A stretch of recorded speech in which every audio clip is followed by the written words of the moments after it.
All right, so we are looking at the start of our biomechanic terminology today, which is, lots of little tiny working pieces when it comes to, sort of labeling things out, understanding human movement. What's really great about biomechanics is it gives us a language that all of us can speak that removes any interpretation. Like how often are you talking to somebody and you tell them, you want something to happen a certain way and it just gets lost in translation, like they hear you or they do, and then they just don't, they just things don't go exactly the way you kind of pictured or asked for them, it's because like sometimes things get lost in translation. People will interpret something one way and another person will interpret it another way, and then all of a sudden, there's sort of a mix up there. Well, biomechanics is what's really great, that it sort of allows us to make sure that that doesn't really happen. The idea here is that we all kind of speak the same language, talk the same talk, and that allows us to be really consistent about how we sort of present things, right? So, rather than saying, raise your arm, for instance, right? Because that could mean I could go this way, I could be weird about it and go this way all the way around. I could come from the front, right? So rather than calling it raise, it's like I can do shoulder flexion, I can do shoulder abduction, right? Like we're going to be very specific about how we sort of speak, and that way, again, there's sort of nothing left for interpretation there. So the purpose of today's lesson is to kind of get an idea of the language and terminology that's used to describe how we move around our kinetic chain. So now that we got a pretty good idea of like what the working parts that we're working with, the skeletal system, muscular system, nervous system, we got a pretty good idea of those parts. Now we're going to kind of break down and kind of get into the specifics of how we actually move those parts around. And so we need to be able to describe our biomechanic terminology, what are called our planes of motion, joint actions, muscle actions, and how all of that sort of relates to our movements here in the kinetic chain. So when I'm saying biomechanics, sort of by definition here, right?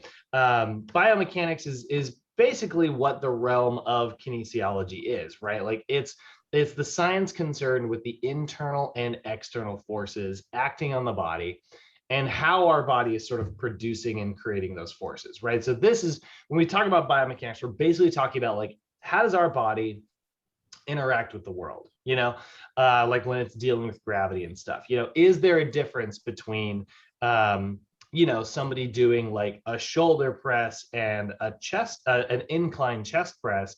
Yeah, of course there is, right? Like when you look at those two angles, right? If we look at like the angle of like a shoulder, let's see here, dumbbell shoulder press, it's basically, going straight up like 90 degrees, right?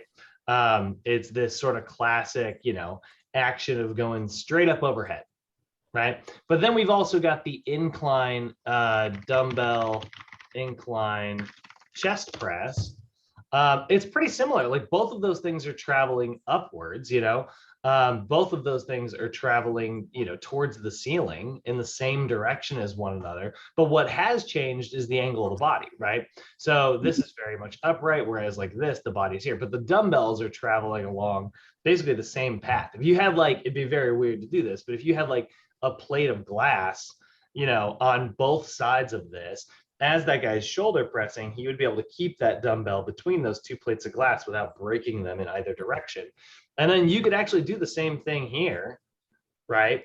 And they would be traveling at exactly the same angle. So what's the difference between those two things? Well, our body's angle is very different, right? So that means it's going to put a very different type of stress. But you start to see some similarities there. This is why, like, even on a shoulder press, the top of your chest is actually doing a little bit of work, because it needs to be able to kind of assist with that action. So it looks very, very different because our body is responding very, very differently. It's our body is interacting with the world in these various unique ways. And we need to have a pretty deep understanding of that if we're going to say, hey, you are currently moving like this, but it would be much more efficient or effective or safer for your body if we were to move, like this. So this is where we really do have our anatomic terminology, right? Which is this, this language that's used by health and fitness professionals to kind of describe various locations throughout the body, right? So what's great about anatomic terminology is sort of it helps us work better with biomechanics, because again, it takes all the guesswork out of our language, right?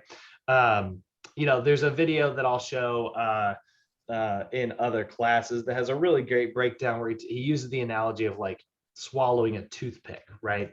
And it's like lodged somewhere in his esophagus, and a doctor does an x-ray, and he has to communicate with the other doctor about like where that toothpick was, so that the surgeon can effectively, like, we didn't want to just like cut him open and then like go digging around and eventually find that toothpick. Like that's a lot, you know.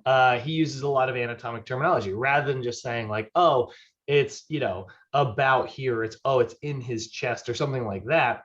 You know, the way he describes it is, you know, superior to this thing, but inferior to that. And so now he knows that it's between these two sections of the body here, lateral to this, but medial to that. And now he knows it's between these two sections here, anterior to this, but posterior to that. So he gives it a very small area where he's describing where it's at. And that's what's great about anatomic terminology. You know, it allows us to know where our muscles are located very, very effectively, so that it takes all the guesswork out of how we talk to one another. So one of the biggest things that we got to talk about before we start talking about anatomic terminology, first thing that has to happen, that's very important, is we have to make sure that all of us are using the same starting point, which is why we have what is called the anatomical position. Okay, so the anatomical position is what you're seeing in this picture right here. Okay, this is what we're describing. So whenever I'm describing something in the body, if I'm describing where it is located, no matter what, I am describing it from the anatomic position. This is the first most important rule of us all speaking this language. You know, there's no, when you like learn different languages, you know, like, I mean, English, I guess, is kind of basic. It doesn't have a lot of this, but like, you know, there's sort of like masculine and feminine versions of words. And sometimes you have to have context to know which one is which, you know. That is not how we want this language to be. We want this to be the same for everybody. It is always from this position right here where I'm describing something, right? So, you know, the wrist, the hand, is what we call inferior to the rest of your arm, right? Or we would say that it's distal compared with the rest of your arm. It's at a distance or it's below it, right? Now, somebody could go, well, what if you had your arm up overhead like this? Nope, doesn't matter. When I'm describing it, the hand is below, right? Like, I don't care what position your body is currently in. When I'm describing something, I'm describing where it would be located if you were in this position right here. So that is going to be feet shoulder width apart, toes pointed straight forward, palms at your side, or arms at your side, palms facing forward. So that's the anatomical position, okay? It's how we sort of describe where everything's at. So if we're saying where something is at a baseline, which is kind of funny because like we don't rest in this position here, I know. We don't necessarily rest in this position. We kind of rest with our palms, you know, sort of turned at our sides facing us. That's actually what's called the fundamental position, but we actually don't use the fundamental position. You can see that picture here. We actually don't use this in anatomic terminology at all. Yeah, it's how we all sort of normally actually rest. You know, this is sort of what our posture actually looks like most of the time. But when we're describing things, we want to have like a front to back with the palms there, because there's going to be a difference between internal and external rotation, right? And this is another thing, like when you're describing, like I'll talk about this at rotate, you know, internal, external rotation, but like, you know, when I'm describing, you know, you think about like rotational movements, they're a circle, right? So like, where does a circle begin? Well, it kind of doesn't, you know? So why is one thing internal, external? You know, why is one thing internal rotation? Why is the other thing external rotation? Because this version of a circle does have a starting point, right? If my palm is like this at resting and I go this way, I'm rotating towards the inside. And if I go from here going this way, I'm rotating towards the outside, right? I've definitely had arguments with people where they're like, it's a circle though. Like, couldn't the argument be made that like you're going all the way, you're gonna, it's like, no, that argument can't be made because we know the starting point. That's what the anatomic position is. So everything we always describe, it's always coming from this position right here. So, and no, I think that this is like a homework question, actually. I think that I think they do ask you about what the anatomic position is. It's a free point, very easy. It's the position of the body standing with arms at your sides, palms facing forward. That's how they're always going to describe it. Or you'll hear like toes pointed forward as well sometimes. But just if they're describing it and they're in this position here, that's what we're talking about. So now that we have a very clear starting point, we can start to sort of label things out as where they are located on the body. So you're going to see this picture in your textbook in chapter 2. So now we have anatomic locations, okay? So anatomic locations are where we're describing like where is a certain thing on the body, right? So that's where, if we're looking at it, right, you have got what is called superior, right? Superior refers to a position above a point of reference, okay? So superior is above something else. Now, if no point of reference is given, then we're basically going to assume the center of the body, right? Where basically pretty much like right at your navel, where your midline, which travels vertically, meets your midline that travels like laterally. If there's no position given, then anything, above that lateral midline would be considered superior, and anything below it would be considered inferior.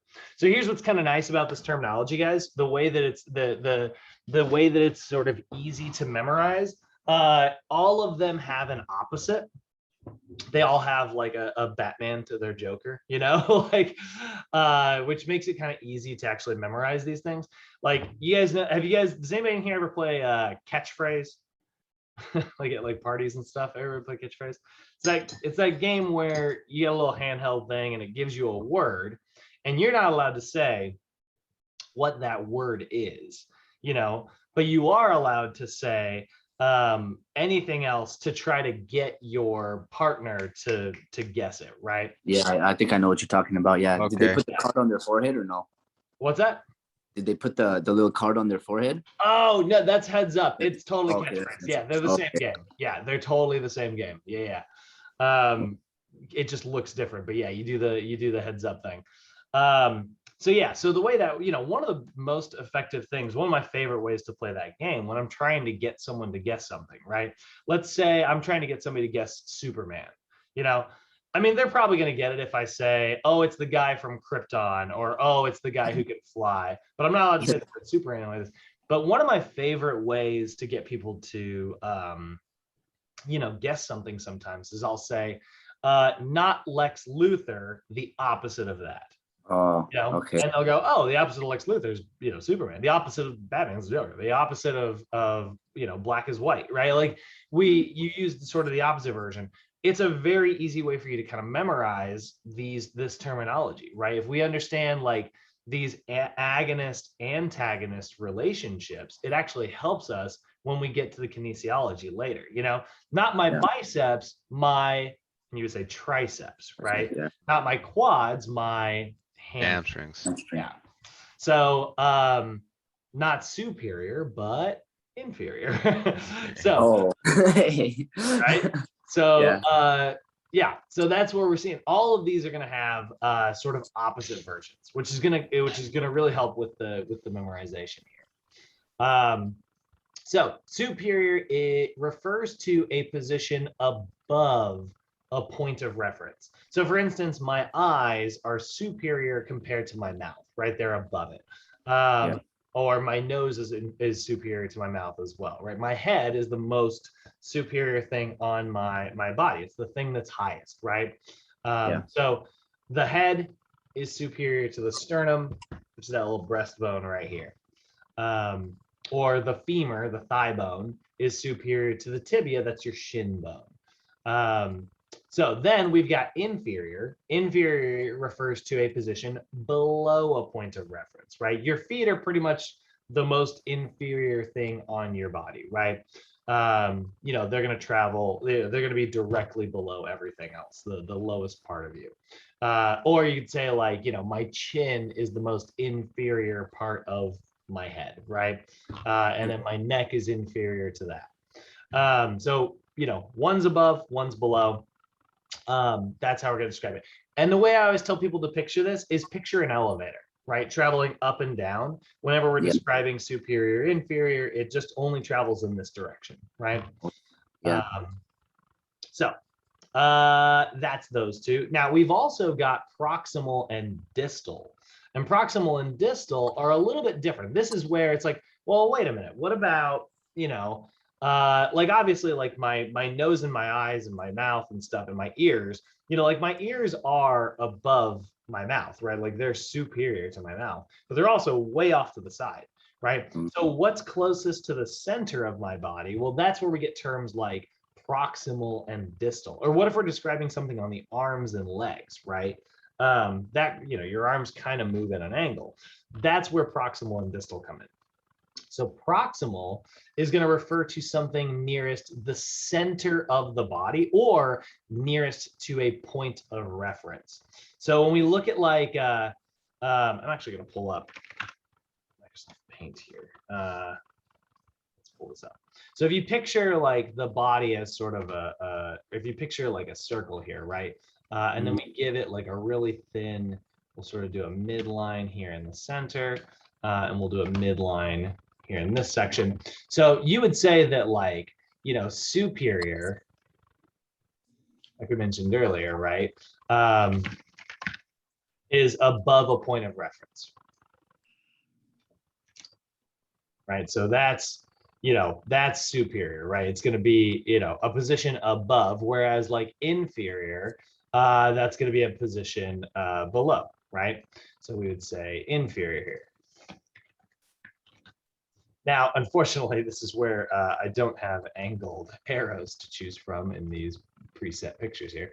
So I'm gonna have to draw my own arrow. But so what about like towards the actual center? What if like, you know, if we've got superior and inferior, which are both things that kind of move up and down the elevator, what about things that move like side to side, kind of like an escalator, right? Side to side and up and down. At an angle, that is where we have proximal and distal. So it's much thicker here. So if we were to like go towards the dead center like this, right? That is what would be considered proximal, right? And then if we are going away from that center, maybe even still traveling in the same direction, but now we've crossed over the midline, we're going away from the center, that is what would be considered distal. Okay, it's at a distance. Or, you know, proximal is within proximity, right? So that's what we're describing those things, right? So now the most common way to use proximal and distal, usually when we're describing these, oftentimes we're describing the arms or legs, right? Like my elbow is more proximal to my center. You know, picture like if you were to like take a marker and draw a line from my elbow to my belly button, right? And then, you know, let's say you do that in a blue marker, right? And then you took a green marker and you drew it from my wrist to my belly button, and then you measured with like a tape measure how long both of those marker marks are, right? The one from the elbow is going to get to the center a lot faster than the one from the wrist. So the elbow is proximal and the wrist would be considered distal in this example, right? And that usually is when we use proximal distal. We don't usually use them on the trunk. Oftentimes we're really just referring to the arms or legs, but that's proximal and distal. Your feet are very distal. Your knee is a little bit more proximal, but your like the head of your femur, right? The part that like gets into that ball and socket joint, that's even more proximal than even the knee is, right? So this is where like that stuff starts to really get into like referencing multiple body parts at the same time, right? So your eyes are more proximal to the nose than your ears are. So this is where we're now, it's like, oh, we're referencing three things. We're not just doing it in general. We're not just referencing the midline anymore. We referenced something else, right? So my eyes are really close to my nose. My ears are further from my nose, right? So the eyes are proximal to the nose compared to the ears. But there's other things that are closer to my nose, right? Like my mouth is closer to my nose. I mean, arguably. And that's where it's like, okay, well, you know, this is where you're really just looking at like how much distance there is between things. So distal is, you know, you're holding, it's at Far a away. distance. What's that? No, it makes sense. Yeah. Oh. Yeah. So you're at a distance or you're within proximity, right? That's, I would say these two right here. Those are the confusing ones. Those are the ones that always get everybody. But yeah, picture an escalator. It can go in any direction. You know, this is the most sort of fluid of the definitions. One of the easiest two that I feel like are, you've got anterior and posterior. Anterior refers to a position on the front of the body. So your face is anterior, your pecs are anterior, your quads are anterior, your upper back is posterior, the back of your head, the back of your neck is posterior. Your glutes are posterior, right? Calves. Yep, and calves, yeah. So you got anterior on the front, posterior on the back. And this is kind of a cool one because like this is actually sometimes used as like a training split, you know? Like we you know, so is I guess superior, inferior. You know, sometimes people will split up their training days into upper body workouts and lower body workouts, right? Works pretty well. I actually really like it. I'm on an upper lower routine right now myself. But I've actually done training splits where I've done like anterior posterior splits as well, do an anterior chain day and do a posterior chain day, which is kind of fun. And that's always kind of cool because like that's where you get a good mix of like you do your biceps on the same day as your chest, and it's like, oh, those are kind of doing opposite things, but that's what's kind of great about it, is you're kind of feeling like you're getting sort of a good mix there. You do triceps when you do upper back stuff, rather than sort of pairing things together. You're kind of pairing, you know, opposite things together in some ways. There's like a push and pull there, right? You're talking about? Yeah, very similar to push pull. Very similar to push pull. So yeah, that's kind of a fun training split sometimes, because you are, you know, trying to just figure out how to get all the body covered when you're putting your training split together. You know, you're just trying to make sure it's like, all right, I did all these things and I hit everything essentially without missing any sections of the body. Yeah. When I use push and pull, usually I have an arm day. Uh-huh. So obviously you're doing push and pull because you're working the bicep and the tricep, but also I implement like dips or pull-ups, which makes it even more like a little bit of chest and back that day too. Sure. Yeah, absolutely. Yeah.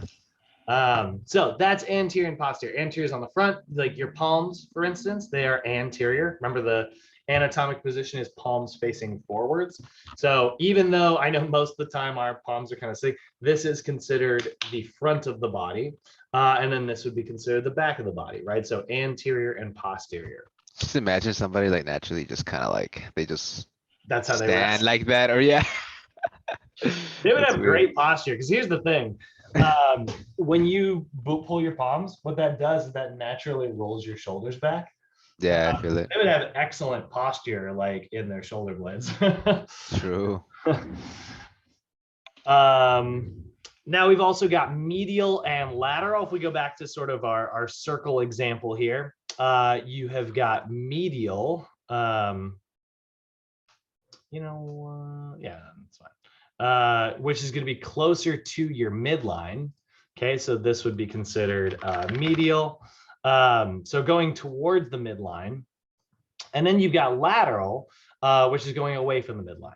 Okay, so something that is sort of further away, traveling towards the outside. That's the other way, as you'll hear it sometimes. Like medial is towards the middle, whereas lateral is towards the outside, or just going away from the midline. But we already had like, oh, well, I was going away from my midline with superior and inferior. And it's like, great. Yeah, that's true. We have two midlines, right?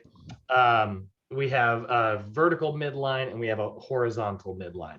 So if I'm traveling horizontally, that's medial and lateral. And if I'm traveling vertically, that's superior and inferior, right?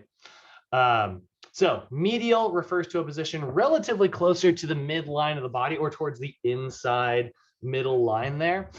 Your nose is about as medial as it gets. Your mouth is about as medial as it gets. Your sternum, your breastbone, that's about as medium as it gets, versus like your deltoids, that's about as lateral as it gets. Or the outside, you've got your glute muscles, right? The side of your butt, that's very lateral, right? Your pecs are lateral on both sides, and they pull towards the middle. They pull you medially, they pull the arm medially, I should say, not you medially. So that is medial and lateral, right? Like I said, the nose is medial compared to your ears, which are very, very lateral. The shoulders are very lateral compared to like the sternum, right? Your sternum is, here in the center, and then your shoulders are more lateral outside of that. This is the one that I always picture like a moving sidewalk, right? You're at the airport and they got those sidewalks that, just travel straight, right? That's just horizontal travel. Then you get the elevator, that's vertical travel, right? Superior, inferior, right? Medial, lateral. And then you've got that escalator, that's proximal and distal, right? That kind of goes at any angle we need it to go to, just going towards where those two lines meet. Then we got some special ones, right? So, and again, these are all kind of paired up, right? They all have their opposites, like superior is opposite of inferior, proximal is the opposite of distal, anterior is the opposite of posterior, and then medial is the opposite of lateral. Well, now we've got some more opposites here, but this is where we do have to kind of recognize that like our body is symmetric, or symmetrical, right? Like we have the same parts on both sides, essentially, until you get to our innards. You got a left hand, you got a right hand, right? Like, well, that is where we talk about the idea of contralateral, like it's contradicting the other thing, or we have ipsilateral, which is the same as the other thing. So for instance, contralateral is like my left ear is contralateral to my right ear. It's the exact opposite side of the body, right? My left trapezius is contralateral to my right trapezius, right? They're on opposite sides. Your right foot is contralateral to your left foot or your left hand. Then ipsilateral is on the same side. Your left hand is ipsilateral to your left foot. My left ear is ipsilateral to my left hand, right? So ipsilateral is on the same side, right? And this is where we actually don't use this term that often. We can for sure, like it'll come up every now and then. But like we will hold dumbbells in the contralateral side. So like if I'm doing like a single leg RDL, right? I've got a dumbbell in my right hand. Should I do it this way? Well, no, because what that does is that causes my hip to want to turn open because I'm just kind of going on the same side there.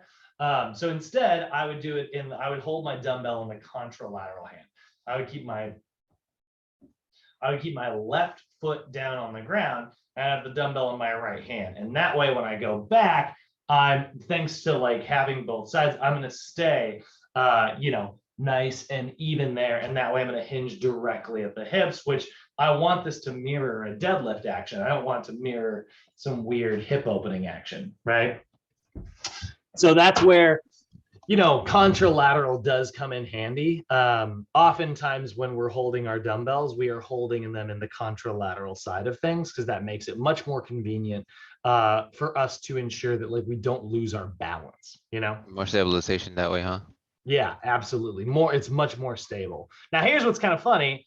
There's an argument to be made that like, well, maybe I should do a little ipsilateral training because I'm trying to train for stability. Maybe I'm trying to make my balance a little bit better. How do I do that? And it's like, well, yeah, do the stuff that's really awkward, Yeah. Ipsilateral would be like standing on your right foot and like shoulder pressing a dumbbell with your right hand, right? Yep, absolutely. Yeah. Which normally you'll see people, they'll start to lose their balance if they do that, right? So if I'm going yeah, it'd be hard. It'd be super hard, yeah. Kind of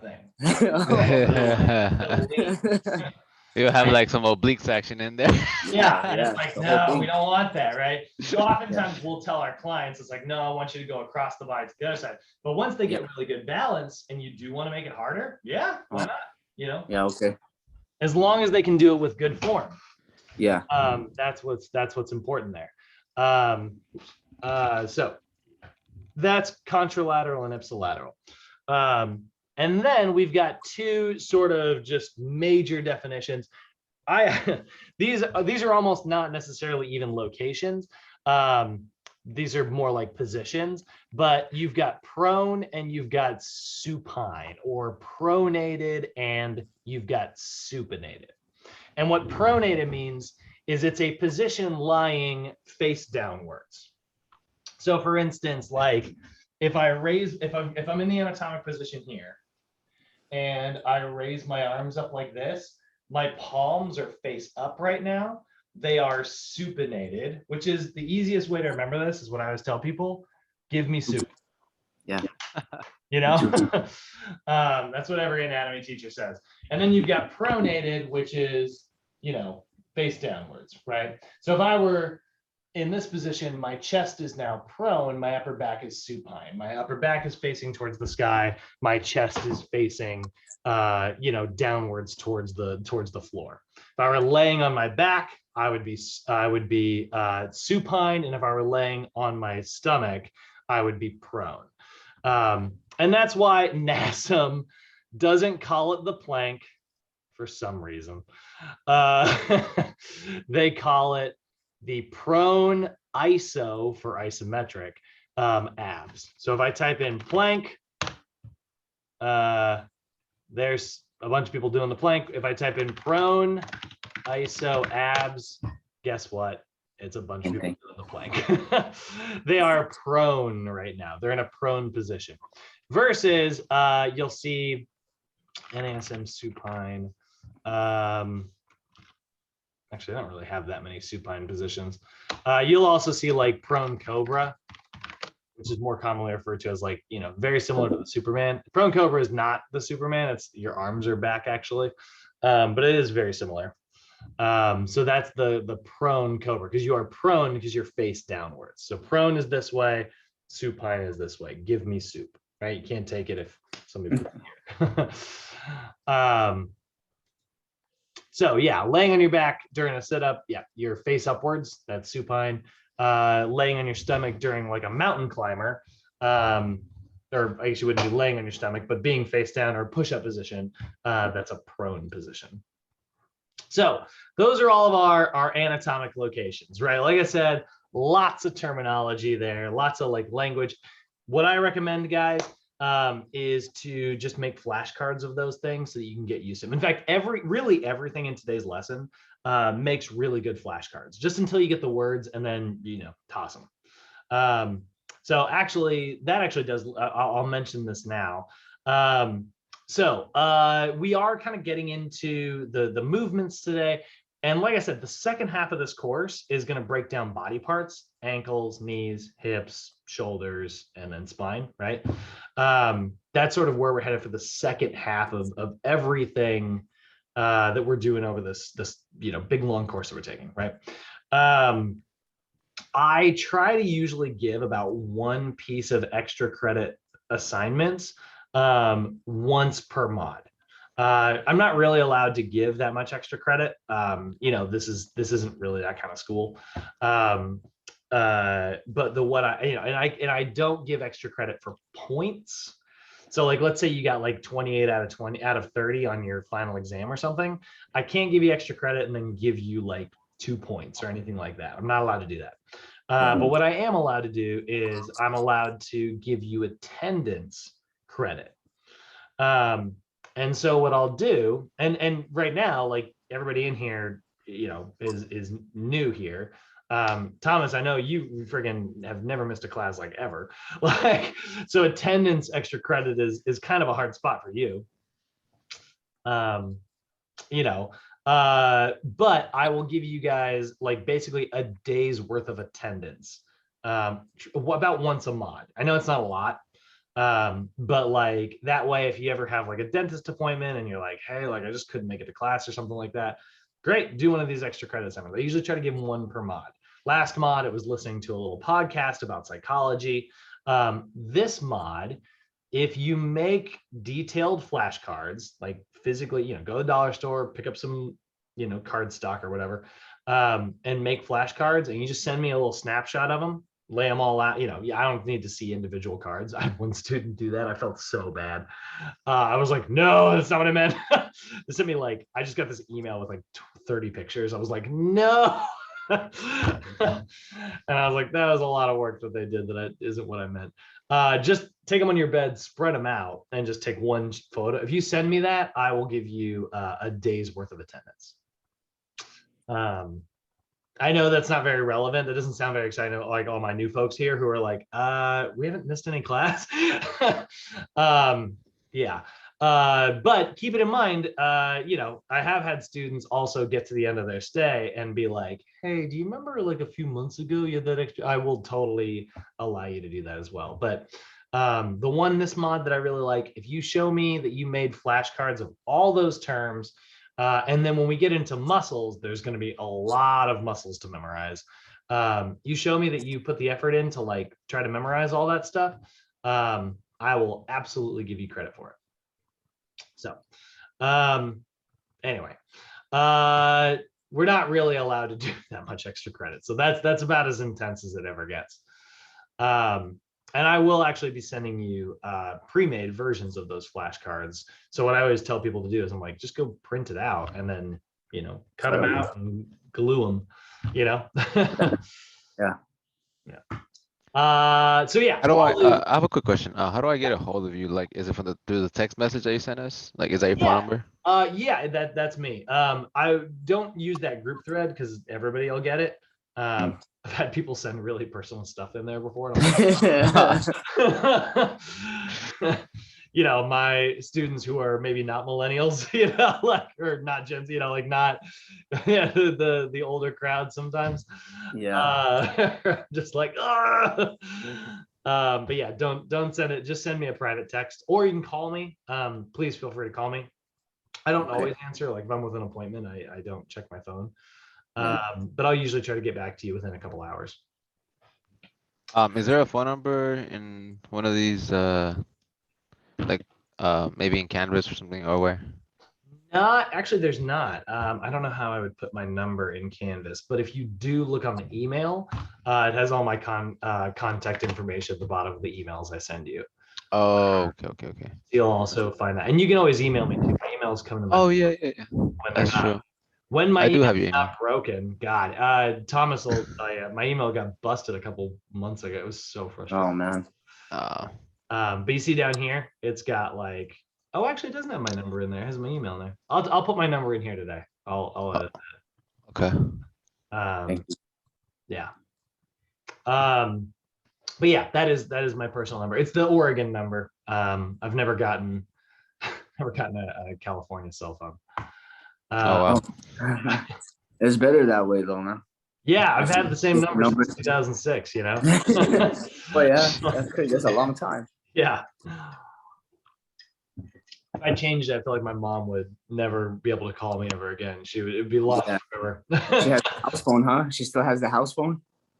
She does. They do still have a house phone. I mean, she has a cell phone, but she's My grandma too, bro. She got the house phone and she has like all her favorite numbers memorized, and then the rest of them written down in some crazy little book. Right, it's a different time. The other day I was trying to remember someone's phone number the other day, and I was like, God, I used to be able to do this when I was a kid. Yeah. It's in numbers, or it's like GPSs. It's like now I'm bad at navigating without it. I like forget how to get places. The other day, so this girl that my girlfriend, when we went on our first date, I'm sorry to sidetrack here, but when we went on our first date, we went to this restaurant and I was like, oh, there's a ton of bars in WeHo. Do you want to go get drinks after this? And she was like, yeah, that sounds great. And I was like on La Brea, but my brain was like, yeah, there's tons of just over like, but there is nothing in between there. There's nothing. So we started walking we walked a mile before I was like, we should turn back. I've screwed up. And so I made this poor girl walk a mile Maybe before she I wanted to realized walk a myself. mile with you. Maybe she Oh my wanted to walk that mile with you, dude. You don't Yeah, know. well, it was a very good conversation, and yeah, There you go. God. But in my brain, I was like, they're right next door. They are not. They are not like at all. It's kind of I liken it to like quarantine, you know? It was like yesterday before the virus. And it's like, no, that was a long time. It's like, but nothing has happened in between. So it's like there's just nothing going on. Feel you. Okay, I'm back. All right, we are focused. All right. So those are our positions. Get those memorized. More flashcard information that makes really good flashcards. The next thing we got to look at is how our body generally moves. So we've got what are called your planes of motion. So the planes of motion are these three imaginary planes that sort of run straight through our body. Okay, they're positioned at right angles and they all meet in the center. So if you look at this, actually, I probably got a good picture coming up. Yeah, there we go. That'll work. These are our three planes of motion right here. Okay, so I always like to tell people, picture them as like plates of glass, right? That are kind of like running through your body at right angles. So you got the frontal plane, it divides you into a frontal and back section, right? So it divides you into the front and the back. So if you were like stuck moving along that plate of glass, all of the movements of the frontal plane would be stuff like this, right? I'd be moving side to side like that. That's frontal plane action. I'll kind of blow my picture up here, right? So like if I move my leg to the side like this, right? If I side shuffle, right? That's a frontal plane movement. I know it's kind of confusing because you're like, wouldn't it be moving to the front? No. The plane cuts me down into a front and a back. It divides me down into a front section and a back section. So if I'm moving along that plane, it would be stuff like this, okay? So arm abduction, arm adduction, those are frontal plane movements, okay? So the reason that's important is because tomorrow we're going to get into, you know, what it means to say, well, actually, I guess we're looking at it today. We're looking at like what movements are specific in these planes. Now you got another one, which is the sagittal plane. The sagittal plane is going to divide me into a left and a right half, right? It's going to cut me down the middle this way. Okay. So if I move like this, or if I'm being cut like this, anything that goes this way or this way, that is a sagittal movement, or like crunching, right? Moving my head, that's sagittal, walking backwards and forwards. And then transverse, it cuts me into an upper and a lower section. So if like you had like a slice here, right? And I slid along it this way, right? That's a transverse movement, or actions like this, right? Or this, those are transverse movements. So, again, the rest of this class is going to be all about understanding, you know, the way our, which muscles are doing which things. Well, certain muscles move in the sagittal plane, certain muscles move in the frontal plane, and certain muscles move in the transverse plane, depending on their actions. I mean, some muscles will move in multiple planes, right? Like my biceps are a really good example of that, right? See how my bicep contracts when I do what's called flexion and extension, okay, which is a sagittal movement, right? So flexion and extension, because I'm moving front and back, right? So that's why it's sagittal. Well, one of the things your biceps also do, if you look at it, I twist my arm here, that also makes it contract, right? That's a transverse movement. So certain muscles will have multiple jobs, but we got to look at the action to describe where the motion's occurring. So there are certain movements that exist in their specific planes, okay? The sagittal plane, this imaginary line that cuts me down the middle here, divides me into a left side and a right side, and moves front to back.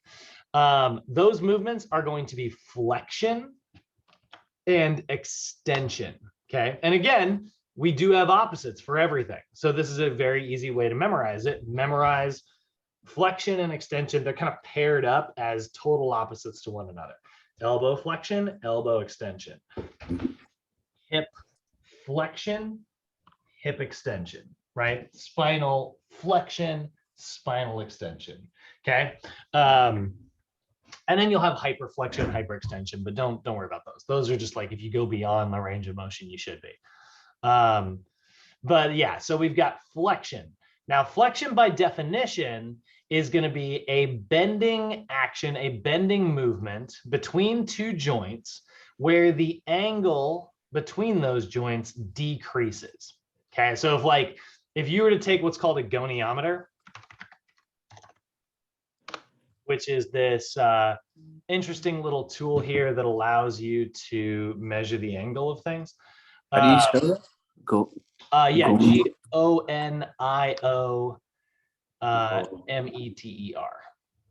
Isn't that what we have in our bag or no? Or is that like I don't think we give you one of these. That was I think it's a measuring tape on like a little reel. for like body fat, We right? do have that. Yeah, we do have that. Yeah, That's the measuring tape. This is a little bit different. Basically, this just tells you it's a circle with 360 degrees of angle, right? Which is the circle. And then it has like if you swing it open or swing it closed, it tells you what the angle is, right? So like this is perfectly 90 degrees right now. So this person is at 90 degrees of, and then this would be knee flexion. Okay, and the reason it's flexion is because normally the leg would be straight, right? In the anatomic position, the leg would be straight. Therefore, that would be 180 degrees. If you were to straighten the goniometer out, it would say 180. But the angle decreased down to 90. That's why this is flexion. So if the angle goes down between the two segments of the skeleton, if the angle decreases, that's flexion. And if the angle increases, that's extension. And it only happens in the sagittal plane, flexion and extension. These are sagittal plane movements. So bicep curls, right? That's flexion. Tricep pushdowns, that's extension. Squatting is actually triple extension, right? Because if I go down into the bottom of my squat, I'm sitting into hip flexion, I'm sitting into knee flexion, and my ankle is actually coming up as well. So that's actually going into what's called dorsiflexion. And then as I come out of that, right, as I come out of the squat, that's hip extension, knee extension, and ankle, we call that plantar flexion, which is extension. So those are, we'll talk about the special ones here in just a second, but that's flexion extension, okay? So if the angle is decreasing, that's flexion, right? This is 180 degrees. This is 90 degrees. This is 45 degrees. This is 125 degrees, I think. But if the angle is going down, it's flexion. If the angle is going up, it's extension, okay? And again, there's sagittal movements in the anatomic position, which is me, palms facing forward, right? It's going this way, therefore it's traveling front to back. All of this is sagittal plane movements. So shoulder flexion, shoulder extension, right? So that's flexion extension. Flexion, by definition, a bending movement between two joints where the ankle decreases. Bicep curls, hamstring curls, mountain climbers, driving your knees towards your chest, right? All of those are examples of flexion. It's just this was elbow flexion, this was knee flexion, this was hip flexion. So then we've got extension, which is the exact opposite of all that, right? Extension is a straightening movement in which the angle increases, right? So the opposite of hip flexion would be hip extension. The squat is a really good example of that. The tricep press down, right? So the squat is hip extension. The tricep press down is elbow extension. And the Superman is spinal extension. Right? Superman meaning like the plyometric push-up? No. Oh man, I do love that. I think that's the one where you're laying down. Oh, I see. Just laying down and then you kind of stretch. Oh, I see. Yeah. You're stretching your lower back, right? Yeah. Okay. Yeah, the super, you're thinking of Superman push-ups, which are objectively awesome. Let me see that. That, I don't even know what that is. that's actually my favorite move exercise. I like doing when I Oh, do my yeah. burpees. Yeah, I do burpees. So I like jump like over a bench. So I'll like Yeah. jump over it just to be more explosive and then come down to a push up. And then when I do Superman, I just explode my whole body and just like Oh, fucking like go in midair. yeah. It's just You're lucky you fun, could bro. jump. You're lucky you could Looks- jump with your burpees, dude. You're Yeah. lucky. There it Yeah, is. you're a guy. Yeah, there you go. That's a Superman right there. I love I doing don't know that if I can shit. do that. I don't think It's I pretty can. easy. Like you just gotta like obviously work on your push-up explosion. So like Yeah. let's say the clapping push-up will be like a good one. And then you kind of have to use your hips a little bit, like have your hips kind of hinge up a little bit. That Mm. way you're able to like explode your arms up and then kick from behind Yeah. with your legs. And then you kind Can of you form clap like your this. can you clap your hands and your feet together when you do that? I think I could, honestly. Probably, I yeah. think I I could can't do any of that if I because of my try. back, dude. I can't do none of that because of my back. No, Bro, yeah. yeah, I'll be out of commission for a while. You know? I just don't have that kind of explosivity in my chest. Yeah. Yeah, it's like it's all chest and tries, even a little bit of shoulders, but yeah. Um, Um, Now, there are two special ones. Here's the thing this is where it starts to get a little weird. Because your ankle is actually located at a right angle for the rest of the body, Mhm. we have to have a special term for the ankle. It works exactly the same. It's like, it's flexion and extension, but because of like the fact that this is a right angle, we got a slightly different term here for the ankle. We're going to say they're going to both say flexion here, right? They're both going to have the word flexion in them. It is honestly an example of like opposites, like flexion versus extension, but technically the angle is because of the way the angle is moving, we have to use the word flexion. So we've got dorsiflexion or dorsiflexion, and then we've got plantar flexion. So you can think of this like this is the one that I use to memorize. I use plantar flexion because it's like you are planting Your foot. Yeah. Yeah. So plantar flexion is like, picture like a gas pedal here. If you're letting your foot off the gas, your toes are coming towards your face, right? That's dorsiflexion. And if you're stepping on the gas, right, that is plantar flexion, right? You can see here they're flooring it because he's planting their foot away. So dorsiflexion, letting off the gas, plantar flexion, performing like a calf raise is a really good example. So you can see here, this would be plantar flexion.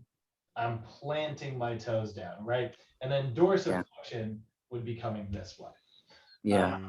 Most people, most of our clients have really tight calf muscles. I'd say it's probably the most common tight muscle that most people have. And the reason why is because like, if you look at like modern shoes, right? So like last night, right? I was out, we were going on our date last night, right? So I was wearing, Oh, those are dope. still look nice, right?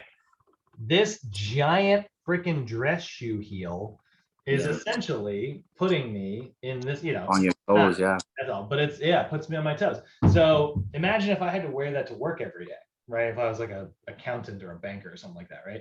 If I had to wear something like that to work every day, I would be just in a little bit of plantar flexion all day. So now the muscles that are in charge of plantar flexion, which are my calves, they're tightened up all day. Or imagine like a woman has to wear high heels to work. Yeah. Yeah, right. So is that why do your calves get bigger like that or no? They can. More, but then there's a big heel, huh? Yeah, but the thing is, like, we don't want this to happen, right? Like, it's not great. Yeah. Like, No. modern, even freaking modern athletic shoes, so many of them have these big honking heels. And it's like, what's great is that makes it feel more comfortable. Obviously, look at that nonsense. Oh, shit. It makes it feel more comfortable because you've got all this padding, even like, Nikes and stuff. So actually, I would arguably, especially Nikes. Honestly, Nike kind of invented this whole idea of putting like super elevation on the heel. Because like they were looking for a way to cushion runners who are running heel to toe, which if you ask me is not even how we're supposed to run.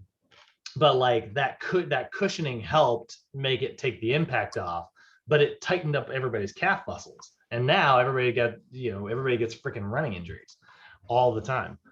But yeah, we spend so much of our time in plantar flexion, and we don't spend enough time in dorsiflexion, because none of us are walking around barefoot the way we probably should be, like as former cave people, like I walk around barefoot a lot, especially in the backyard.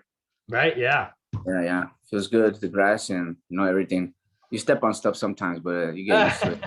Right. Yeah. So that's dorsiflexion, plantar flexion. We'll talk more about that on ankle day, but that's the movement that is sort of occurring there, right? So those are all of our sagittal plane movements. Now we've also got all of our frontal plane movements. Okay, so our frontal plane is going to divide us into an anterior and a posterior section, right? It's going to divide us into front and back halves. So everything that moves along this way. So now we've got some more terms here. We've got abduction and adduction. We've also got lateral flexion, which is a special one, and eversion and inversion. Okay. So abduction. Abduction it doesn't work if we measure the angles anymore, right? We now it's like, oh, we can't really use the angle increases, the angle decreases. That definition is going to break because like things just aren't going to move that way. So instead, what we say is like, well, what makes something abduction? What makes something adduction? Well, is it, we've got a middle line here, right? What if I'm moving away from that middle line? Or what if I'm moving closer to that middle line? If I'm moving laterally, that's abduction. If I'm moving medially, that's adduction. Okay, so that's where we get those terms there. So abduction is movement in the frontal plane, which is all this side-to-side movement, right? Movement in the frontal plane away from the midline. Performing like a shoulder raise is shoulder abduction. Performing like like a glute sort of like kick out to the side, that's hip abduction, right? My side butt's doing all the work. Or even just like side shuffling, right? If you're playing like defense, right? Like a crab, like a crab, like a sand crab. Yeah, absolutely. The other crabs, the ones. Action. Yeah, 100%. So I'm abducting my hip to be able, and then I'm adducting my hip on the opposite. I'm adding on the other side because I'm trying to keep my feet shoulder width apart, right? I'm not trying to like get super wide, right? Yeah. This is, going away from my midline, and then I'm going to pull this one. So this is abduction here, and then it's adduction here. Okay. So adduction is going towards your midline, right? Like a hip squeeze, right? If I had like a squishy ball here and I was squeezing my knees inward, right? Clamshells, that's adduction. And then here's what's kind of funny. A pull-up is actually adduction as well, not a chin-up. So a chin-up goes this way, right? Mm-hmm. Palms facing you. That's actually an example of shoulder extension. But a pull-up, which goes this way, is a frontal plane movement, right? Where I'm going down like this. It's the opposite of a lateral raise. I just happen to have my elbow bent. That is shoulder adduction. So pull-ups are an example of adduction, just like lateral raises are an example of abduction. So if I were to do more pull-ups, that would make my back thicker, huh? From the front. Very much so. Mm-hmm. Okay. All right. So if I did chin-ups, that would like make my lats bigger, right? So they would both make your lats bigger. This is one of the things when we get to the shoulder. Yeah. Okay. This will be like Thursday of next week. But your lats, they have 3 jobs. They actually work in all 3 planes. Remember I mentioned some muscles work in multiple planes? Yeah, like I have huge lats, right? But then if I step sideways, I'm like thin and skinny. Like from the frontal, I'm like skinny, Oh, if you want to get that thicker, you're gonna actually probably do a lot of rows. A little bit of your chest and probably a little, honestly, like rowing actions. Yeah. Make the thickness between your shoulder blades bigger. Okay.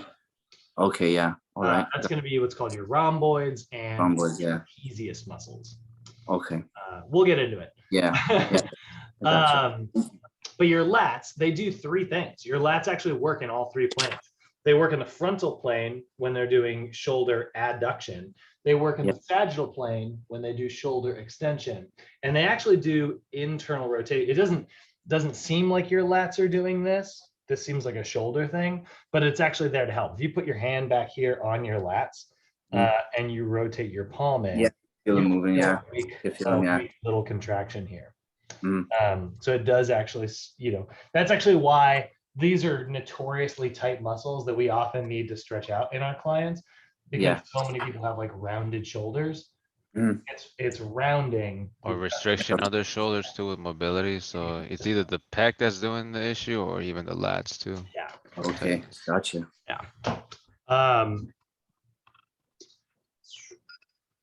So that is where were we? So that's abduction and adduction, right? So the pull up or cable adduction. Sometimes you'll see people do the iron cross exercise where they'll pull in this way. It's pretty rare, but that's also adduction. That's the cable pull downs. Cable lateral pull downs are kind of dumb, but it's like just do a pull up at that point. But but you'll see it sometimes. So that's adduction. Okay, so adduction and abduction. Think of it this way: your arms are being abducted by aliens. And you are adding them back to your body. There you go. Okay. So that's that. And then we've also got, so that's abduction, adduction. We've also got lateral flexion. Now, lateral flexion is interesting because this is where we actually can use the goni. We can use the angle thing again. Lateral flexion is side to side bending, but that's like if we move from the center. So, what do I call this? Do I call this abduction or adduction? It's like, well, this side's abducting and this side over here is adducting. So that really doesn't work, right? So instead we call this lateral flexion.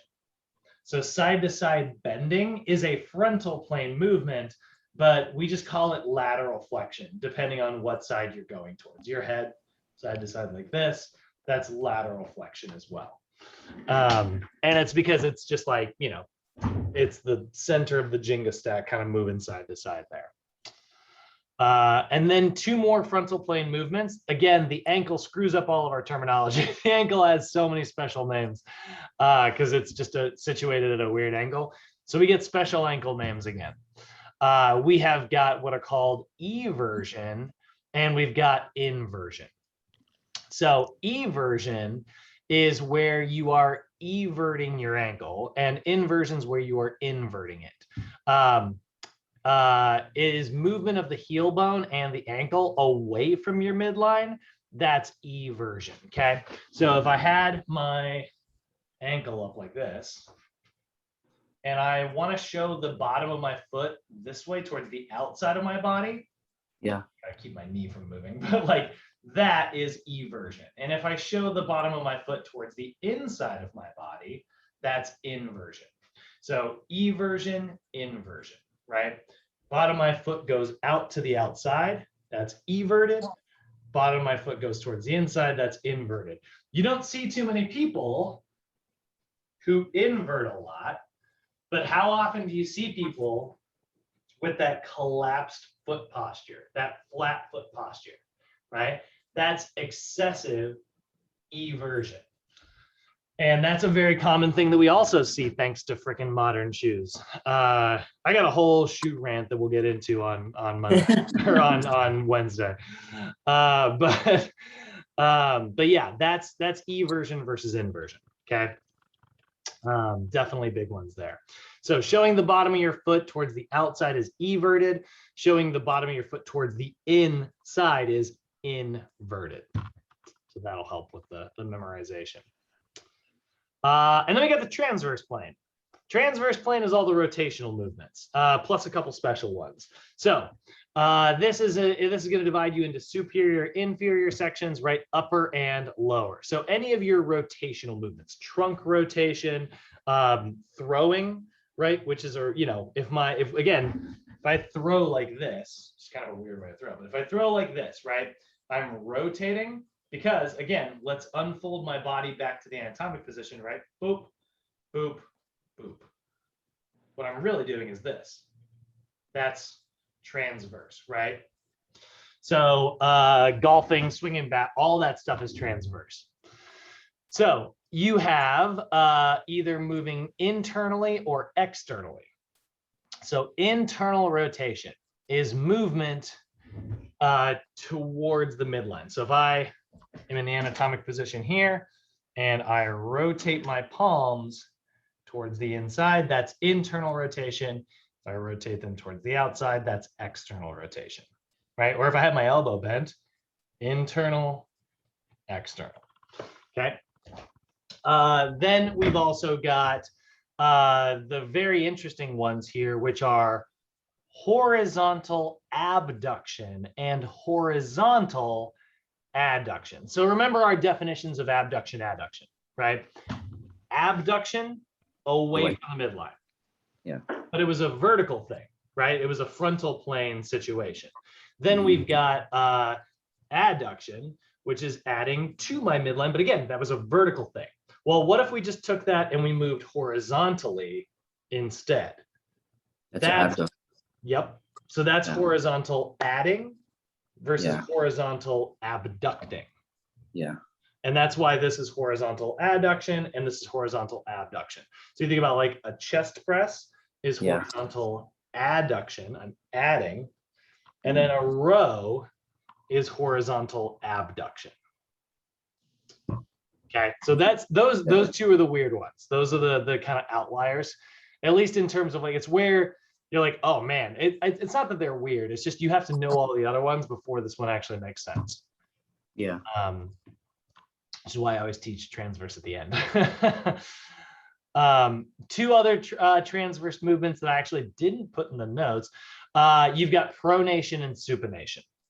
And this is an interesting one because these are either, these are not necessarily looking at the rotation. They're actually looking at like whether or not you are producing or reducing force. But again, if you are moving from, you know, the anatomic position and I go prone, I'm pronating my arm. Or if I go supine, I'm supinating it, right? Give me soup. So prone, supine, pronating, supinating, right? And that happens in your ankle as well. Pronation and supination can also occur in the ankle, but it is a combination movement. In order to pronate my foot, I need to do a little bit of external rotation. So I need to turn my ankle outwards. I also need to evert my ankle. I need to show the outside this way, and I need to dorsiflex slightly. And that puts me into what is called pronation. And now I got bad freaking ankle posture.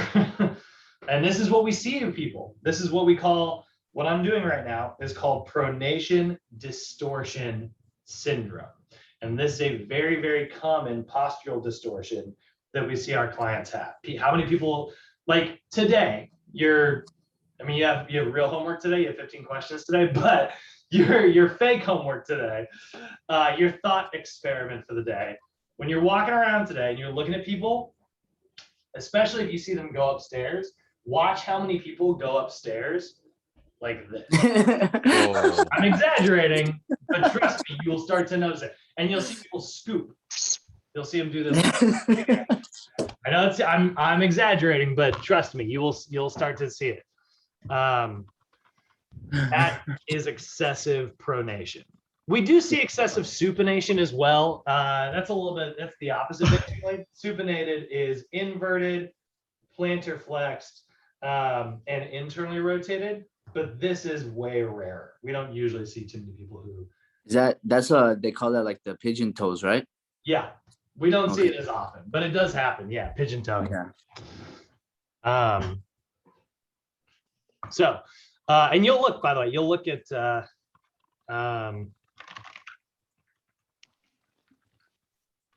I used to be like that when I was a kid. My feet were always like inwards. Oh, really? Yeah. It's rare, but it definitely happens. Yeah, it went away though.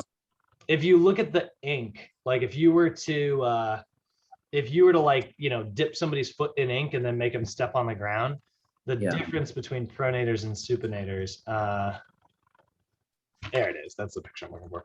You can see like this is the normal foot contact we want. 3 major points of contact here, here, and here. Pronators, flat feeders, they have way too much contact. And supinators don't have enough contact. Yeah. This is high arches versus, fallen arches. But we'll spend more time on that on the ankle. We'll make that, that's a very big concept because your ankle is your foundation. The rest of your body sits on all that. So the pigeon toe one is the supination. Yep, exactly. Yeah. Okay. Gotcha. Thank you. Okay, now all that's not so bad. We got to screw it up with our shoulders. So your friggin' scapula, which has all these weird angles that it's capable of doing, which is great because it makes us very athletic and able to do cool stuff, but it makes it hard for us to we have to have 4 special terms that your scapula gets, okay? So your scapular motions are still examples of like, there's still examples of these planes, but the scapula kind of gets its own sort of terminology or special movements, right? So you have got scapular retraction, which is where if you pull your shoulder blades backwards, right? If I retract my scapula, that's scapular retraction. Then I've got the exact opposite of retraction, which is protraction, okay? So that is front to back movement right there. If I am adducting my scapula, my 2 shoulder blades, and they are moving towards my midline, that's scapular retraction. And if they are rounding around my body, like in this version here, that's protraction. So, technically those are, medial and lateral movements, but we don't use those terms. So scapular retraction is backwards, scapular protraction is forwards. And then you can also go up and down. You've got scapular elevation and you've got scapular depression, right? And that's what we're seeing in those versions. So elevation, depression, protraction, retraction, okay? And that's generally we need more retraction. Generally we need more depression. Most of our clients, it's like this, they got way too much elevation all day, and most of our clients way too much, protraction all day. So we're constantly working on strengthening the muscles that retract and depress. The best muscles for that are going to be your middle and lower trapezius muscles, as well as your rhomboids. Are these muscles right here. The blue and red fibers. Most of our clients. Yeah. Oh no, I like a couple months ago, I just realized how my traps are bad. And I realized like the lower part, that red part is huge. It's huge, no? Well, that's what we want actually. Yeah. Like it could be huge, like, We want this strong. The upper traps. Yeah. They rest on that. Yeah. Hate shrugs. I do them a lot. No. Yeah. Like 300-pound shrugs. The problem with shrugs is that it strengthens these elevators. Now try to raise your arms up, keep your shoulders here and try to raise your arms overhead. Yeah, I can't really do it unless I you gotta depress. Turn my hands, turn my hands outward. Yeah. Yeah. So if you depress, it's easy. Most of our clients, they're on the computer all day, they're on their phones, right? Yeah. And they use their upper, so it's like, God, get that down, like stop shrugging. So we need to oftentimes strengthen the 2 lower portions, which is the middle and lower traps. And we need to leave the upper traps alone. In fact, we need to stretch the damn things. Stretch them. Yeah. So everything I mentioned, pictures of it all, so that it's easy to follow. Trail guide 57 through 62.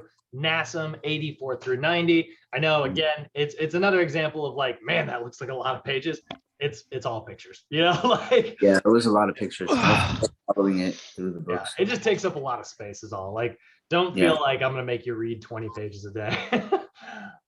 Yeah, that was my question yesterday too. I was like, damn, do we have to go through all that shit too? It looks like a lot. Pictures are cool. Yeah, it's all pictures. Cool, cool. All right. So last thing we got to talk about, we're going to kind of shift gears a little bit. We're going to get back into muscle territory. So last thing we got to talk about, everything I've been talking about today, one thing that's been happening consistently today, I keep describing what muscle is doing abduction or doing adduction or whatever. And it's like, here's the thing, all of your muscles, like when I add my arm back to the midline, you might, like imagine doing a lateral raise, right? You still feel it on the way down when you're reducing that strength. That's because the muscle actually is contracting. It's just contracting in a negative instead of in a positive. Yeah. So when we're labeling which muscles do which things, we label them based on the positive. That's why earlier, when I was given the example of the squat is triple extension, right? But I have to start by showing you the flexion part, as I sit into the squat, right? I'm going down towards the floor. That going down action, I'm sitting into hip flexion. So is the squat hip flexion or is it hip extension? Well, the negative is going down into flexion. We don't label it after the negative. We label it after the positive. So the squat is coming out of the squat. That's why that's hip extension. Make sense? Yeah. So, so then we've got, so now that we know that we've got a positive and negative, what about in the middle? That's what we call the isometric. So your muscle, I did it again, keep dragging this thing by mistake. Your muscle actions, you've got 3 ways that your muscles can contract. Muscle actions are the various types of contractions that your muscles can make. Now, here's a term that you're going to see in the book that they will never use, because why would you? You've got 2, it's just that science loves to have things in 2 categories. It will always try to like simplify down until it gets to 2. And it's like every engineering, physics, chemistry, all of it. It's like everybody loves to get things down to 2. But it's like sometimes there's examples where you're like, we just have 3, anyway, sorry, sidetracked again. But so you get 2 major categories. You've got isotonic and you've got isometric. Don't worry about those terms. Isotonic is moving. Isometric is stationary. You really won't see the term isotonic all that often. I think maybe there's like 1 homework question somewhere in the whole 9 months. But isotonic contractions are contractions that involve movement, either shortening or lengthening of our muscles, right? That's either going to be, and this is what you do need to know, that is either going to be the lengthening action, which is what is called an eccentric muscle action. This occurs when the muscle is lengthening. So, when we were all learning how to do pull-ups the first time, I don't know if everybody, maybe you guys were strong enough to just do pull-ups right out the gate. I definitely was not. I was struggling, man. Yeah, could not do my first pull-up on my first try. Thank God they took out the presidential fitness.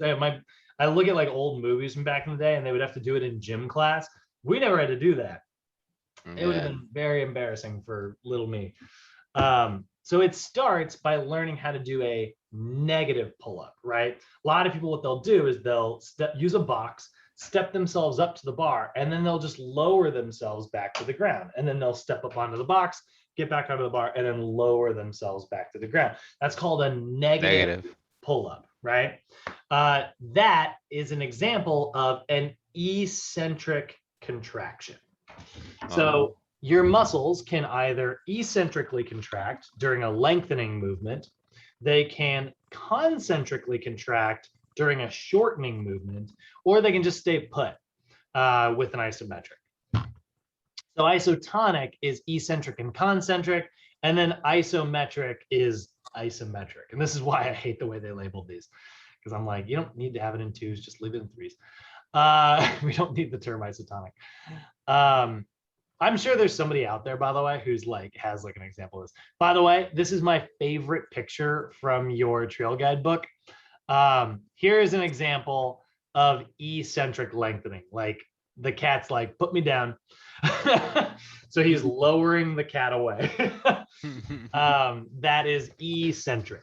Eccentric is lengthening. Okay, so eccentric contractions occur when a muscle's developing tension while it is lengthening. Here's another way you can think of this.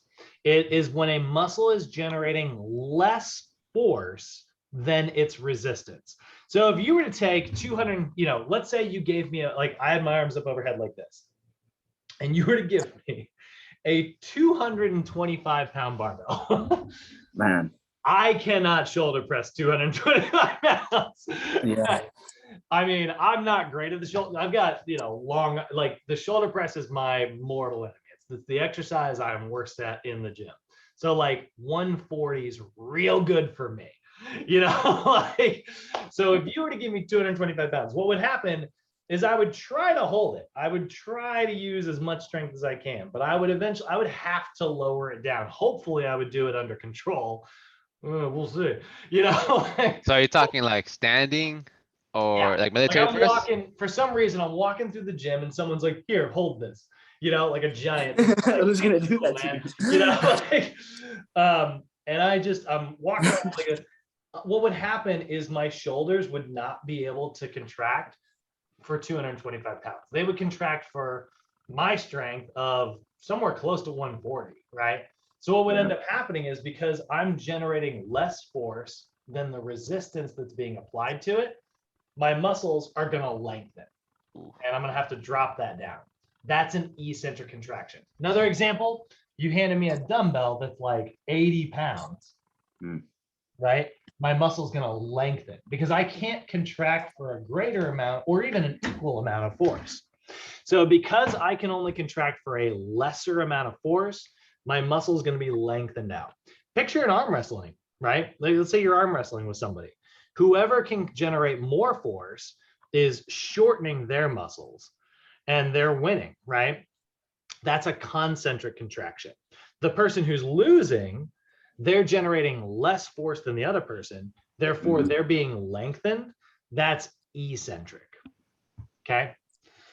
So there's two ways to think of eccentric. It's either the lengthening action, or you can think of it as the generating less force than a resistance action, okay?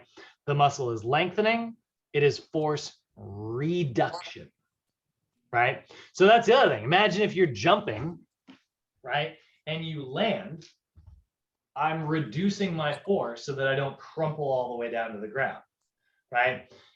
Since I am reducing that force in my landing, that's eccentric in my landing, force reduction. Or if I caught something, I'm decelerating it, right? Now, in the world of exercise, I'm actually going to teach you this better in later classes, but we'll mention it today. In the realm of exercise, we often label out our tempo. So you were talking about Superman push-ups earlier, right? Wham! You got to be super explosive, right? So let's say I don't want you to be explosive. Let's say I want you to work on your endurance. I want you to work on your stabilization. I'm trying to get you to like memorize good form. Well, what I want to do is I want to make you contract slowly, right? I want you to get used to a specific position, right? So we have a way that we list tempo when we're listing tempo out on exercises.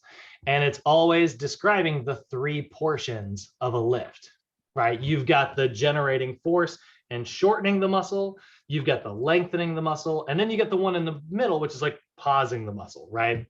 So we will label this out using three numbers.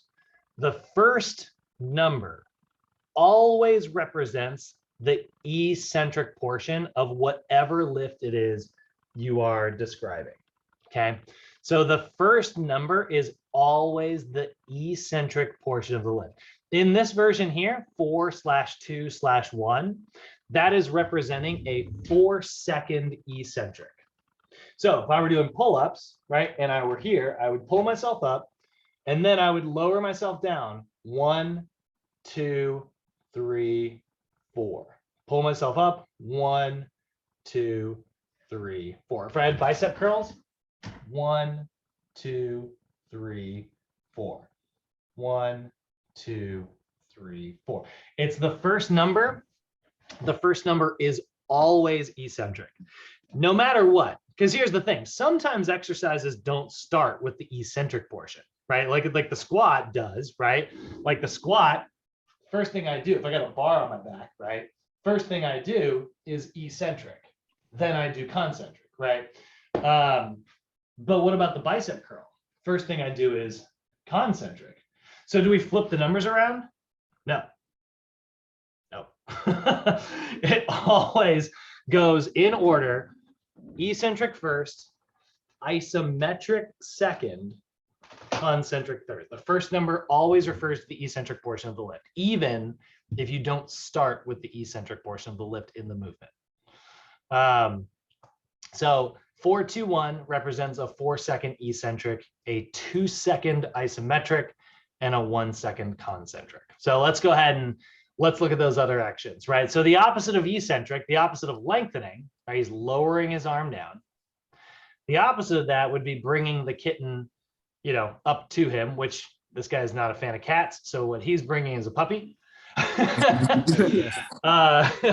You can see he's like, no, and then yes.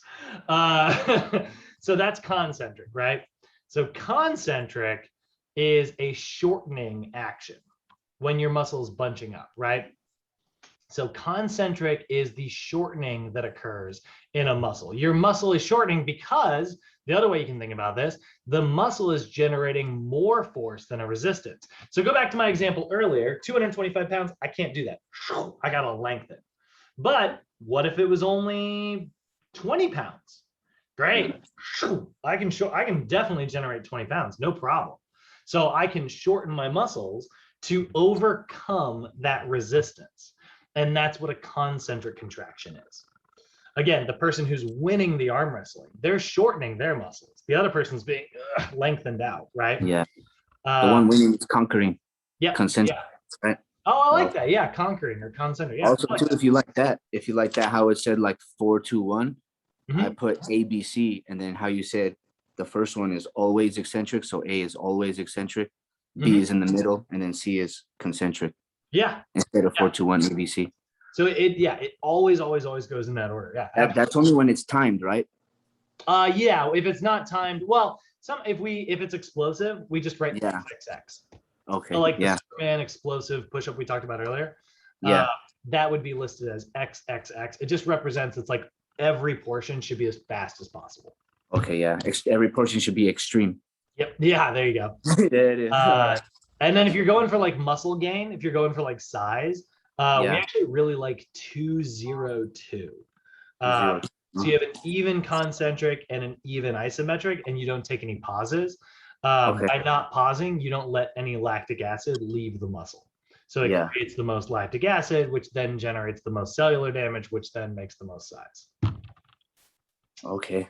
That's more of a we'll get into that in physiology. That's 2 months from now. I will cover that more in depth. But yeah, that's why we have those are sort of the 3 tempos we use: 4-2-1, 2-0-2, and XXX.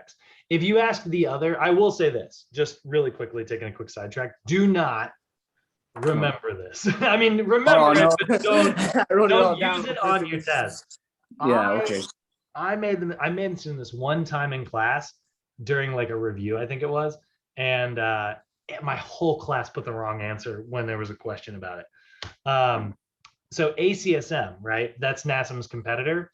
Yeah. They believe for muscular size, they actually don't like 2-0-2. They prefer 3-1-1. So that's a 3-second eccentric, a 1-second concentric, and a 1-second isometric pause. And they've got a good reason for it. There's actually a lot of research that suggests that that's good.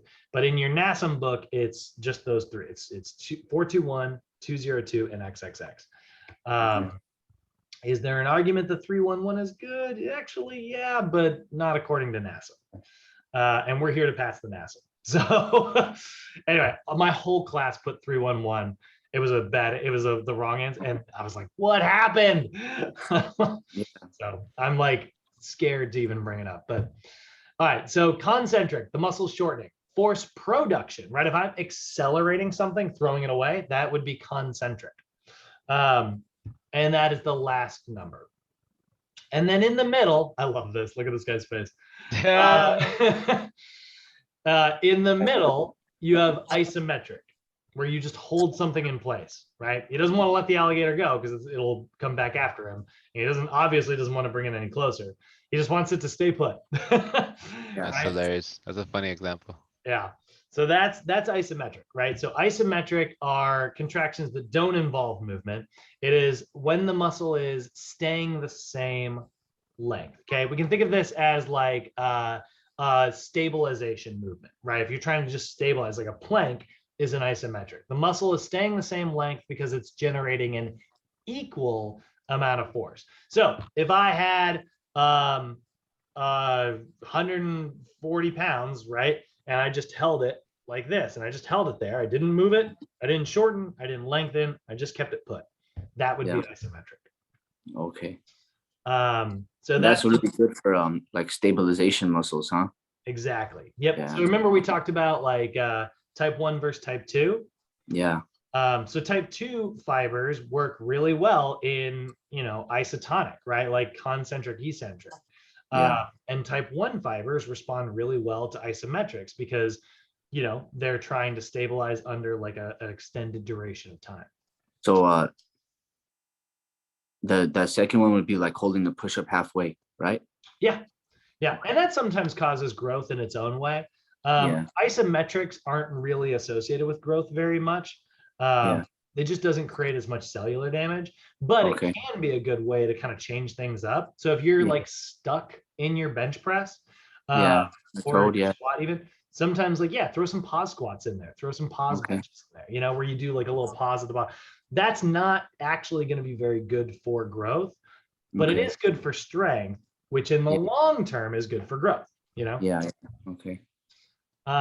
Which is, sometimes this stuff gets like misinterpreted. Like people will say, hey, if you're trying to blow up your bench, do pause benches. And it's like, it's one of those things where I'm like, you're right, but you're not giving everybody the whole story. And now people are going to think that that's what they should always do. You should use it to break a plateau. Okay. But it's not effective overall, or no, that's not how I should say. It's not effective all the time. All the time. Gotcha. It's a good plateau buster, Yeah.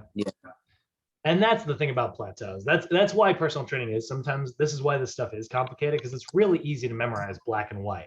But the great stuff in the middle, it's like, how do you know when to break the rules, Yeah. So that's isometrics. Now there are some terms here. I'm just going to mention this real quick. You'll sometimes hear this term isokinetic.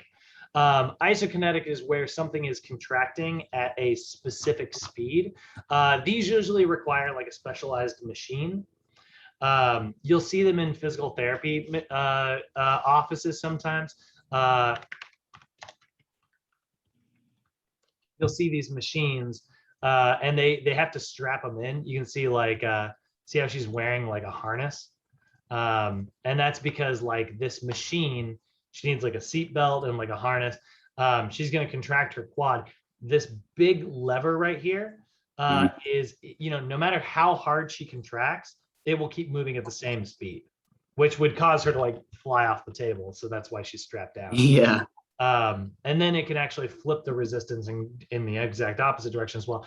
It's a really good way to like rehab the body by making sure that it doesn't like rapidly shorten or rapidly and like tear something. Keeps it in even motion. Yeah. So you'll sometimes hear this term isokinetic. You're never going to see it in a regular gym. I mean, a regular gym, but we mentioned it just because it does exist out there. So not a lot of pages here, 115 through 116. And then there's page 92. That is the end of chapter 2. Or I'm sorry. That's the end of chapter 4. Let me check here. Chapter 5. So chapter 5 in your NASM textbook is all the kinesiology chapter.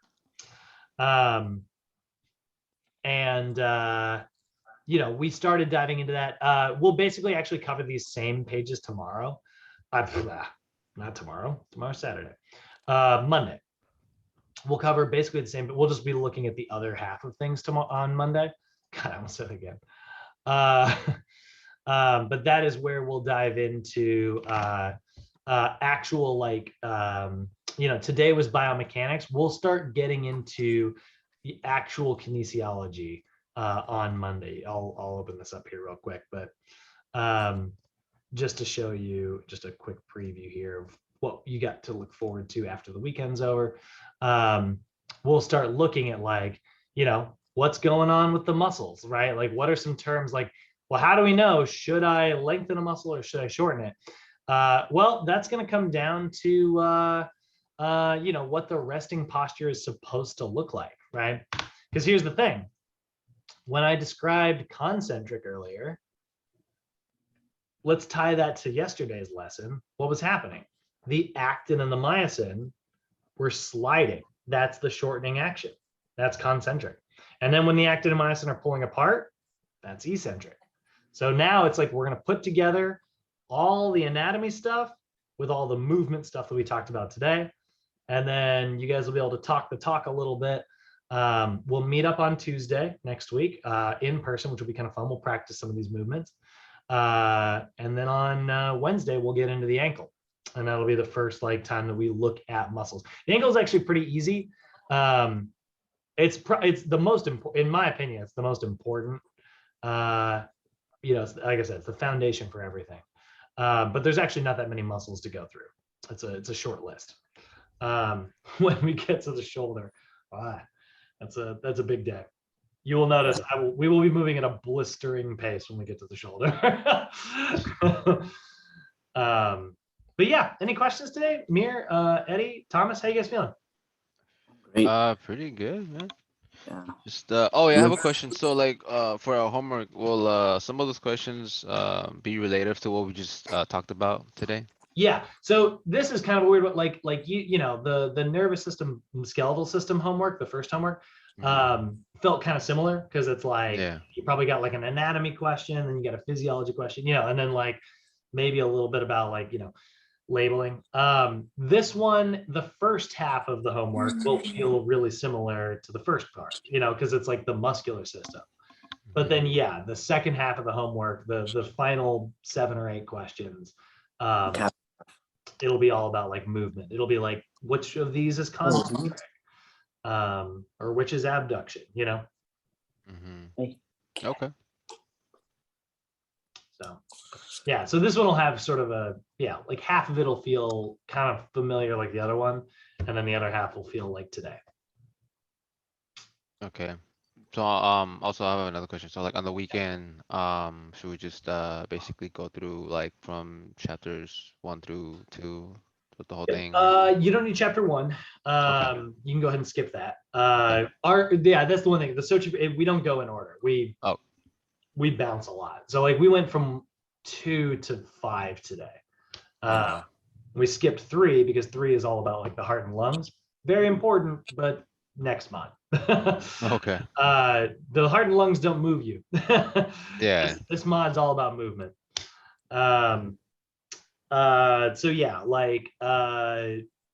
Skip chapter 3, but I would recommend like what I always tell people to use the weekends for is like catch up on any reading that you didn't get a chance to cover.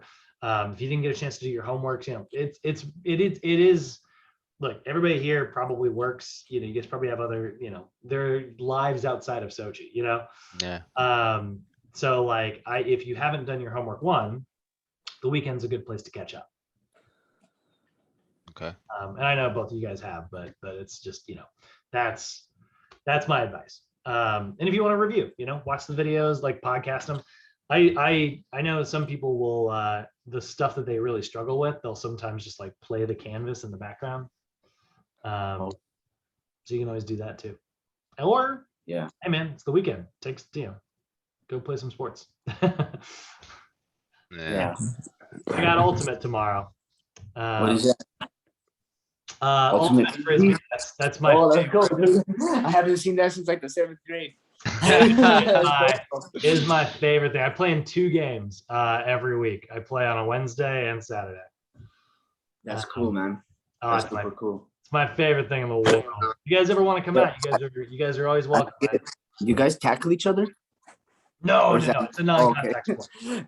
Oh, okay. Non-contact. I thought there are times where you will accidentally run into someone.